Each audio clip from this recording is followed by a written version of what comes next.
Thank you. Home ownership is becoming increasingly out of reach for many Utahns. In Washington County, the average home price is $634,000. The average income is $65,000. So in order to afford the average home, income needs to be over 2 times higher at $143,000 a year. In Iron County, income needs to be 2.5 times higher to afford the average home.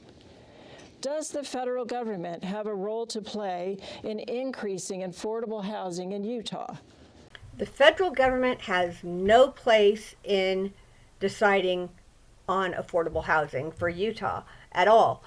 Affordable housing is basically how the market's going to work. I know in southern Utah, one of our biggest problems is with people not being able to afford housing is people that are from here and work here are not able to afford homes.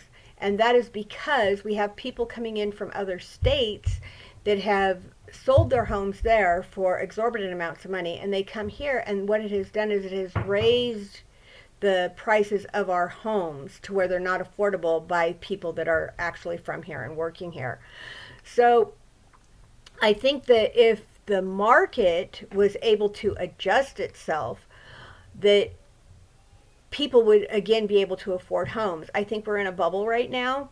At some point it's going to pop and houses will go back to being affordable.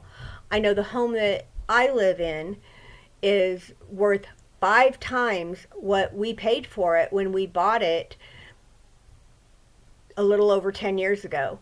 So there's no reason for it to have gone up this much. And the problem is, if I were to sell my home right now, I wouldn't be able to afford to get into another home because of this bubble that we're in. And it's not the government's place to decide on building or creating affordable housing in the state of Utah. That is something that we should do at a state level, and maybe we should let the market decide what it's going to do. And if there is something that the state wants to do, it can be done through our legislator. The federal government has no business making sure that people in Utah can afford homes. That's a state issue, and the federal government needs to stay out of it.